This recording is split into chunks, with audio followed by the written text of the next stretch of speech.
علی کی بیٹی دربار میں پہنچ چکی تھی. یہ دربار صرف سپاہیوں میں نہیں سی، غیر ملکی سفیر، دوسرے ملکوں کے وفود لوگ دربار میں بیٹھے ہوئے تھے. دربار سجا ہوا تھا.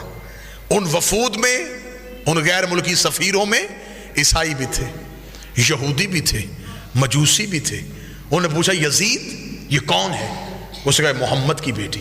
اس نے کہا تو نے کیا کیا؟ اس نے کہا میں نے نبی کے بیٹے کو قتل کیا. انہوں نے کہا کیوں قتل کیا؟ اس نے کہا اس لیے کہ حسین میرے اختیار کو نہیں مانتا تھا. میں بالکل عین تاریخ پڑھ رہا ہوں. حسین میرے اختیار کو نہیں مانتا تھا. اگر حسین میرے اختیار کو مان لیتا میں کبھی بھی حسین کو قتل نہ کرتا. حسین نے میرا اختیار نہیں مانا، اسے چاہیے تھا وہ میری بیعت کر لیتا. اس نے اختیار کو نہیں مانا، میں نے قتل کروا دیا. علی کی بیٹی کی کان میں یہ آواز آئی. بی بی 2 قدم آگے بڑھ گئی. یزید تو کہتا ہے ہم نے تیرے اختیار کو نہیں مانا. تیرے دربار میں روشن دانوں سے ہوا کا شور آ رہا ہے. میں تجھ سے بات کرنا چاہتی ہوں، تھوڑی دیر کے لیے ہوا روک. جب بی بی نے کہا تھوڑی دیر کے لیے ہوا روک، یزید کہتا علی کی بیٹی میں ہوا کیسے روکوں؟ بی بی دیکھتی کہاں ہے تیرا اختیار؟ تو کہہ رہا تھا کہ تیرا اختیار ہم نے نہیں مانا. اختیار آزما. روشن دان سے ہوا روک. اس علی کی بیٹی یہ میرے بس میں نہیں. بی بی نے کہا تیرے دربار میں سپاہی گھوڑوں پہ بیٹھے، گھوڑے سم اٹھا کے زمین پہ مار رہے ہیں، سموں کا شور آ رہا ہے، تھوڑی دیر کے لیے سم روک.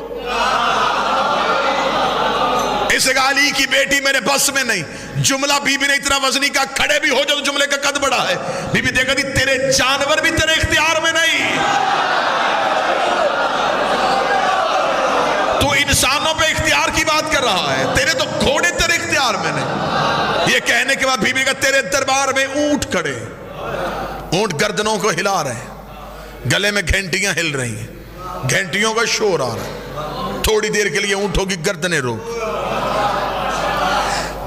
اب غیر ملکی سفیر سن رہے تھے، پورا دربار سن رہا تھا، اور اکیلی علی کی بیٹی بول رہی تھی.